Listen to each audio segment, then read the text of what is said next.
Blackstone Audio presents Bible and Sword, England and Palestine from the Bronze Age to Balfour by Barbara Tuchman. Preface to the 1983-1984 edition. Inspired by the recreation of the State of Israel, work on this book was begun 35 years ago in 1948, and it was originally published 8 years later in 1956.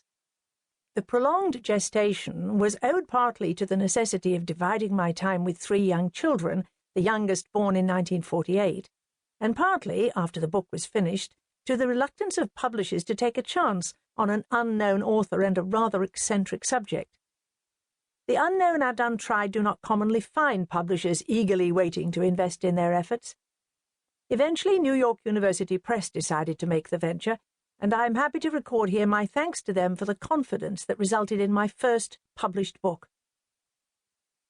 The re-establishment of the State of Israel, in the same land, with the same people and same language after 1900 years of exile, seemed to me a unique historical event. I could not think of anything comparable. The history of the Jews is in any case intensely peculiar in the fact of having given the Western world its concept of origins and monotheism, its ethical traditions, and the founder of its prevailing religion, yet suffering dispersion, statelessness, and ceaseless persecution, and finally, in our times, nearly successful genocide, dramatically followed by fulfillment of the never-relinquished dream of return to the homeland.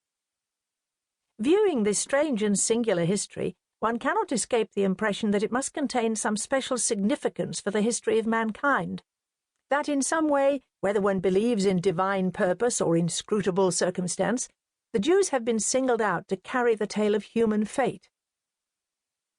As a person with primary interest in history since childhood, and a belief since childhood that the most glorious accomplishment was to write a book, now I suddenly had my subject. It would not be a history of Zionism, since I was not equipped with the languages and background to tackle that, but the origins of the Balfour Declaration, which officially reopened Palestine to the Jews, was something I felt I could manage. Being reasonably familiar with British history, and at least initially acquainted with the sources, this aspect of the story was within my scope.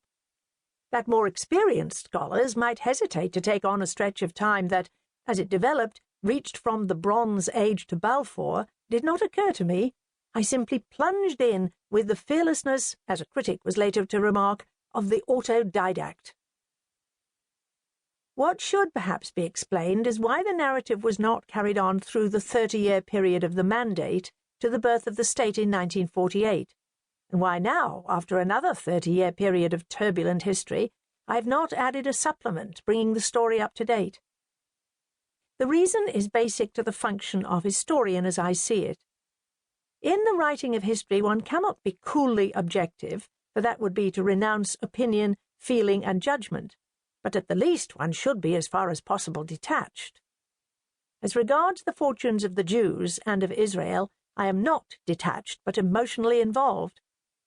That may be permissible or unavoidable to a journalist who tends to become advocate or adversary on strongly felt issues, but it invalidates the work of a historian.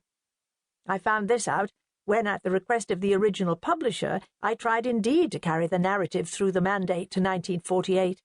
It turned into polemic.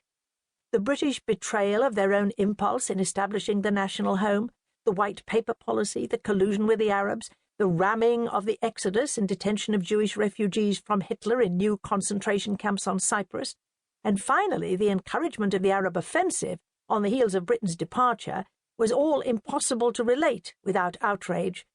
This is not a suitable condition for a historian. The pages I produced were out of keeping with the rest of the book and would have impaired its value. I tore them up and let the book terminate as originally planned in 1918. Since 1948, statehood and territory have accomplished 2 transformations in the condition of the Jewish people. For the first time since 70 AD, they are no longer wanderers, exiles, aliens in other people's lands. They have their own land, and they have sovereignty, and this has made the difference. They are in a position to speak for themselves, to define their own goals and policies, and, if not entirely in command of their fate, as no nation now is in this globally interconnected world, they are at least their own masters, as they once were.